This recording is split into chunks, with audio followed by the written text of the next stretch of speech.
In this video, we're going to go over a couple of tweaks that you can perform to your website to enhance the aesthetic of your theme.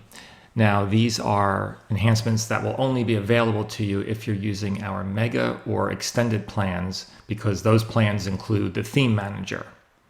So let's go into Theme Manager and take a look at a couple of settings that you may not be aware that are there, but you may find useful depending on how you'd like to set up your website. So typically on your default website, when you set it up, you have this general page layout, which includes your header at the top, which is an image that you can upload yourself in the Theme Manager, or you may have chosen to use one of our predefined themes and stick with the header image that was supplied. And then you'll have your main menu, which appears here as this horizontal bar. But what a lot of people aren't aware of is that when you edit your theme, you can go into the menu section, and there's an option down here called Top Menu Always Visible. And what that's going to do, if we check it, is it's going to move the menu bar to the top of the screen, as you can see here in this preview. And it's going to stay there. So if you notice now on our theme, the menu bar is here below the header, and when we scroll down the page, the menu bar goes away. It's up above the top border, and we have to scroll it into view to see it again. This option will allow that menu bar to stick at the top of your browser window and stay there no matter how you scroll. So let's go ahead and apply this change and see how it looks. So there you can see it's moved to the top of the page. And now what you'll notice is when I scroll down, it stays at the top of the page at all times, so it's always available. So you may have seen this on other websites and found it useful or attractive and wished you could have had it on your site. Well, you can do that with an HOA-Space site using Theme Manager, and it's kind of a hidden option that doesn't necessarily pop out and tell you that you can do it. So I wanted to bring it to light in this video. Now, another setting you can change in here is in the other options, which is the hide title image. Now, this one may not appeal to everyone. It just depends on the type of look you're going for with your website. And what that's going to do is that's going to take away the header image, this image area right up here. So you can see in the preview what you end up with when these two are combined is your menu image at the top of the page and then the body of the page right below it with no header image in the middle. Now, this may appeal to some webmasters because we've had some questions in the past about how can I make the page easier to navigate for my users, because the header image takes up a lot of space. Some of them may have had slightly taller header images. This one's probably about 300 or 350 pixels tall. And sometimes webmasters will upload an image that they want to use that might be 400 or even 500 pixels tall. So what happens is on a smaller display perhaps, or users that maybe keep their browser window a little smaller, they don't see much on the page when they first enter it except the header image and maybe a little bit of the screen below, and they have to scroll to get to everything. So by changing this option to hide the title image, what's going to happen is all of this body area down here is going to move up directly under the menu, as you can see in this preview area. So again, this may not appeal to everyone. Some people will like the aesthetic of the header image, particularly if you've chosen one that is specific to your community. But we do have webmasters that have said they don't see a need for it, and they kind of like a more minimalist or utilitarian view for the website. So let's go ahead and apply this and see what it looks like. Okay, now the change has been applied and we are at the top of the browser window right here. In fact, let's go over to the home page and take a look at that. And you can see now on the home page, the header image is gone, the menu's up here, and as we scroll through the home page, the menu stays at the top. And as we go to other pages, you can see the content area of the page is immediately below the menu. So there's no scrolling to get to the forms or the data that you want to see. Let's go back into Theme Manager. And again, you can see everything is right up at the top there. And so as soon as I click on this, I don't have to scroll down to get to these options. Another setting I'd like to go over, or a group of settings that you may not be aware of, is customizing your buttons and input fields. Now, if you've created a new site recently, or if you've imported the recent updates to our themes, you have these settings already in your themes by default. But if you've been using the site for a while, or if you have not imported any of our current themes, you would not be using these settings by default, but you can choose them. And when I say importing, let me go back to tell you what I'm talking about. On this page, you can see the Restore Themes button here, and this allows you to download onto your website from our server all of the default themes. So if your site is really old, you may not even have some of these, but this allows you to download them into your theme manager so you can use them.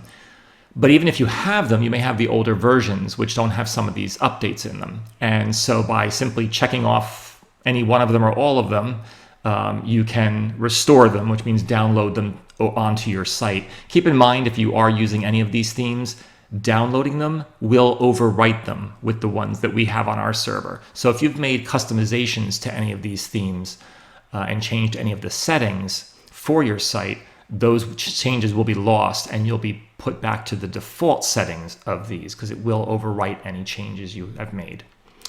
So let me get back into the theme manager and let's talk about the settings. One of the other ones now is buttons and input fields. By default, your input fields and buttons will actually look like this, which is pretty typical of, well, let me change this. Actually, the radius is gone too. So by default, your fields and buttons will look like this, which are pretty typical for most websites that you've seen or worked on. What you can do with these changes up here is by checking the Use Custom Button Style button. You get these new options, and you can change the color of your button. So for example, you get the normal typical gray button with the dark gray hover. That's pretty typical of most browser forms. But what we can do is we can say, let's make the button kind of match our theme a little bit. So we'll go with this light blue color. And now you can see the button is a light blue color. And I can also make the border of the button the same color, or at least a similar color. And so now we can see the button has that lighter blue color. But let's say I also want to change the hover color. So now I can say I want it to be a similar color, but a little bit darker under when it's being hovered over. So I'm going to go down just a little bit there. And then I'll try and choose a similar color for the hover color border. That's pretty close. So now you can see what happens. We have the button in this color and it kind of becomes a darker blue when I hover over it. But you can see here, you can customize the colors of the button. And in addition to that, you can change the border width. So let's say you want a little more room around the button. We could go as high as 5, and you'll see there's a lot more room now over the button. You can see it shrinks down when it's being hovered, but it shows you the button border. I'm going to put that back to the default. Now the other option we have here is the corner radius. So we can put a small radius on the button. So there's a very small curve around the border, on the corners of the button there. And we can bring that up to a medium radius, which you can see is a little more visual of a curve, just rounding off the corners. But if we go up to large, what we actually get is almost a full radius on each side of the button. And so that's a very different look. And if you like that, you have that option available to you, and you can customize that way. The other thing I want to go over are the input fields. By default, you're used to seeing these typical input fields that look like this. What we can do, though, is we can change this to what we call here the modern look, which is just a slightly larger field with a little more padding in it. And you can see the checkbox is larger. If I go back to default, you'll see the difference in those fields. Let me change it back to modern. And you can see everything just kind of gets a little bit larger, which is nice. It makes it a little bit easier to navigate, sometimes a little bit easier to check in the box. You also have the option to go to the large input fields, which have larger font and larger text and larger padding within the field, and makes things like the checkbox much larger. So these might be helpful if you're designing a site with much larger fonts overall on the site. Then this will help you keep the fields in alignment with those prompts that you've set to a larger font size. For example, up in the page body, you might change your default body text font, which is everything you see here. These are all part of the default body text. You might have this as a 12 point or a 13 point if you like your whole site to have a larger font size. In that case, you might find the large input field size to be a good aesthetic match for your larger fonts. It's entirely up to you. You can mix and match. We also have an input field corner radius. So as you can see here, there's a kind of a small radius on them by default. We can set it to none and make these fields specifically square on the corners. We can go with a small radius, which is barely visible, or we can go all the way up to a large radius, which again has almost an entirely rounded edge on each side. So these are very different aesthetic looks that you may find useful for your site and attractive for your site. Just to kind of, kick it up a notch and maybe make it look a little more contemporary or a little more funky or however, whatever appeals to you. But feel free to mix and match on these. You can't cause any problems by changing them and playing with them. And you may find that you can stylize the site to your liking and something a little different than the typical kind of boring default website. And again, if you've got one of our older templates, you're seeing everything as the defaults. So it looks a little more like this. You've got these kind of very tight fields, small checkboxes, and you may wish to enlarge those. One other thing that kind of goes along with that is this table header. So if we go into the information tables section, one of the things you can do is you can change that table header row height to be much larger. So you can see how this got much larger here. And we can also change the header font to be larger too and bring that up to 14 point, and you can see how it fills it a little bit more. But some people like that look too, where the header of the table is more pronounced along with the data in the table. There is also an option to make the rows in the table spaced a little more. So most tables you'll see like the member listing and other tables that have row by row information. In the discussion boards, you'll see the rows of the questions or posts that have been made to the discussion boards.